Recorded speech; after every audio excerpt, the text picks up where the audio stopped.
بسم اللہ الرحمن الرحیم۔ السلام علیکم میرے مسلمان بھائیوں بہنوں بیٹیوں بیٹوں بزرگوں دوستوں۔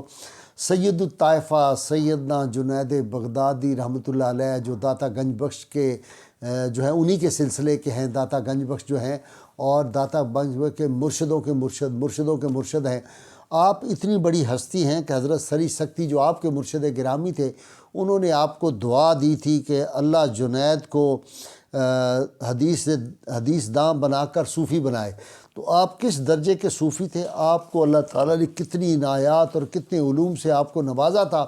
ایک مرتبہ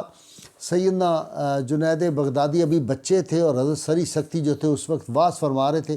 400 کاملین اور بڑے مشائخ آپ کی خدمت بیٹھے ہوئے تھے۔ آپ سب سے سوال کر رہے تھے بتاؤ کہ شکر کیا ہے، شکر کے موضوع پہ گفتگو ہو رہی تھی۔ سب اپنا بیان کر رہے تھے، تو اتنی دیر میں یہ بچہ چھوٹا حضرت جنید بغدادی کا بچپن ہے، آپ نے ان کو آواز دی، کہا جنید ادھر آؤ، تم بتاؤ شکر کیا ہے۔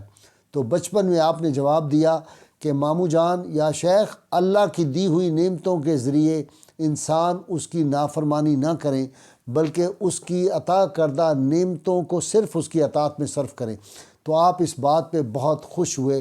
اور آپ کا ایک خاص وصف تھا کہ آپ جو سچے سید ہوتے تھے 24 کیرٹ کے، ان سے بے پناہ محبت اور ان کا ادب جو تھے آپ بہت زیادہ کیا کرتے تھے۔ اسی طرح ہم دیکھتے ہیں کہ ایک دفعہ حضرت سری سکتی رحمۃ اللہ علیہ سے کسی نے پوچھا کہ بتائیے کوئی مرید جو ہے وہ اپنے مرشد سے بڑھ سکتا ہے؟ تو آپ نے جواب دیا ہاں کیوں نہیں، جنید ان میں سے ایک مثال ہے۔ اسی طرح آپ کا ایک واقعہ بہت ہی دلچسپ ہے کہ ایک آدمی جو تھا وہ آپ کی خدمت میں آ کے بیٹھا اور اس نے کہا جی کہ وہ جو اقبال نے کہا تھا نا، کوئی اندازہ کر سکتا ہے اس کے زور بازو کا، نگاہ مرد مومن سے بدل جاتی ہیں تقدیریں۔ تو اس آدمی نے آ کے واقعہ بیان کیا، اس نے کہا جی کہ یہ جو اللہ والے ہوتے ہیں، یہ اللہ کے کامل ولی، ان کا تو طاقت کا اندازہ اس سے ہوتا ہے۔ انہوں نے کہا میں ایک آدمی کو جانتا ہوں، وہ بھی ولی اللہ تھا، کہنے لگا جو اگر مسجد کے ستون کو دیکھے اور کہہ دے کہ یہ آدھا سونے کا اور آدھا چاندی کا بن جائے تو وہ اس طرح ہو جاتا ہے۔ جب یہ کہا تو آپ نے اپنی نگاہ جو تھی سیدنا جنید بغدادی نے وہ ستون کی طرف آپ نے اپنی نظر کیمیا کی، تو لوگوں نے دیکھا وہ ایسے ہی ہو گیا تھا۔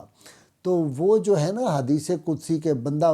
نوافل پڑھ کے میرے اتنے قریب بنتا ہے کہ میں اس کا ہاتھ بن جاتا ہوں، وہ مجھ سے پکڑتا ہے، میں اس کی زبان بن جاتا ہوں، مجھ سے بولتا ہے، آنکھ بن جاتا ہوں، مجھ سے دیکھتا ہے، میں کان بنتا ہوں، مجھ سے سنتا ہے، میں اس کے قدم بنتا ہوں، مجھ سے چلتا ہے۔ اس کا مطلب کیا ہے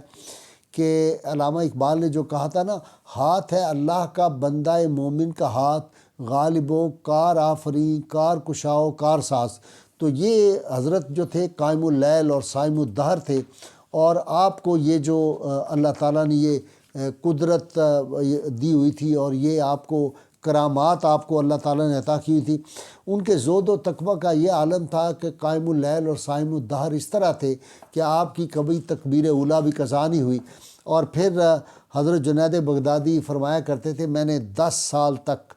میں نے دل کے دروازے پہ بیٹھ کر اس کی حفاظت کی ہے، پہرا دیا ہے۔ پھر 10 برس کہتے تھے کہ میرا دل جو ہے وہ میری نگرانی کرتا رہا، اور اب کہتے ہیں کہ 20 برس ہوئے نہ میں دل کی خبر رکھتا ہوں نہ دل میری خبر رکھتا ہے۔ تو آپ کا یہ جو معمول تھا، آپ کی عبادت اور ریاضت، اور حضرت داتا گنج بخش نے لکھا کہ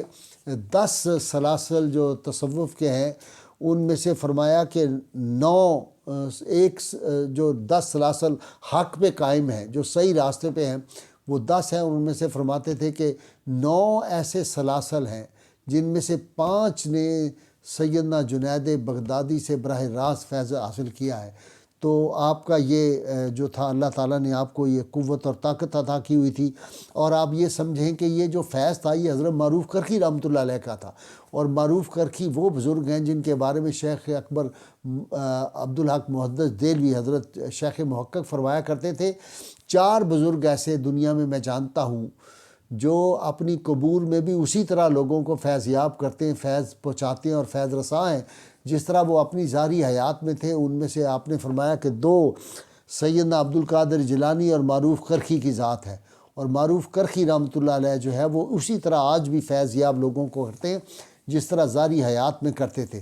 تو یہ جو بزرگان دین ہوتے ہیں ان سے جب آدمی اپنا تعلق پیدا کر لیتا ہے تو پھر اس کا قلب جو ہے وہ زندہ ہو جاتا ہے۔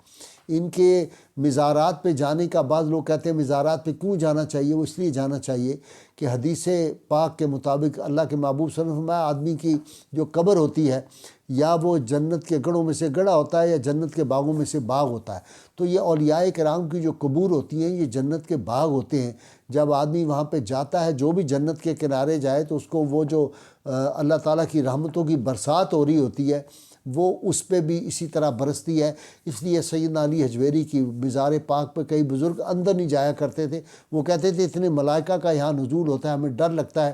کہیں ملائکہ کے جو پاؤں ہیں ان پہ ہمارا پاؤں نہ آ جائے۔ تو یہ ادب کی بارگاہیں ہوتی ہیں، یہ سمجھنے والے لوگ سمجھتے ہیں۔ میں آپ کو بیان نہیں کر سکتا، آج میری ایک بہت بڑے ولی اللہ سے ملاقات ہوئی، چونکہ اجازت نہیں تو وہ مجھے بیان فرما رہے تھے کہ داتا گنج بخش رحمۃ اللہ علیہ مجھ پہ کبھی کبھی کرم فرمائی کرتے ہیں اور وہ تشریف لاتے ہیں اور میری ان سے ملاقات ہوتی ہے۔ اب یہ وہ لوگ نہیں سمجھ سکتے جو اس راستے کے نہ ہوں، ان کو نہیں پتہ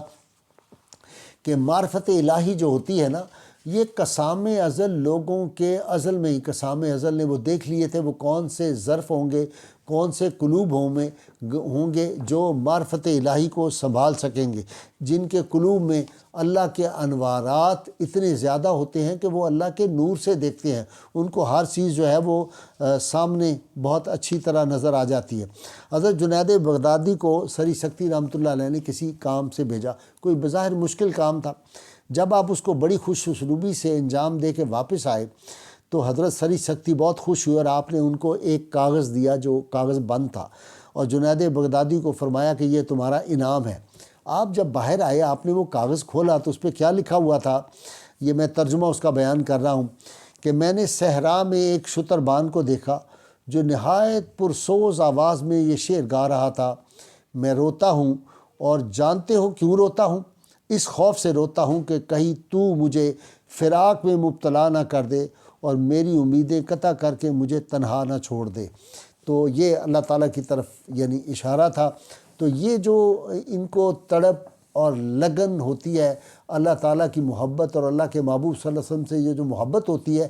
یہ محبت جو ہے ان کے اندر اتنی قوت اور طاقت پرواز پیدا کر دیتی ہے، پھر جو ہے ان کو سارے مقامات، اور آپ فرمایا کرتے تھے کہ مجھے یہ جو مقامات ملے ہیں یہ مسلسل بھوکا رہنے سے اور مسلسل جو ہے وہ روزے رکھنے سے اللہ تعالیٰ نے مجھے یہ مقامات دیے ہیں۔ اور ایک بات میں یہاں پہ یہ بھی عرض کر دوں کہ حضرت جنید بغدادی رحمۃ اللہ علیہ وہ ہستی ہیں جن کو وہ جو ہے نا اللہ تعالیٰ نے ان کو وہ مقام عطا کیا تھا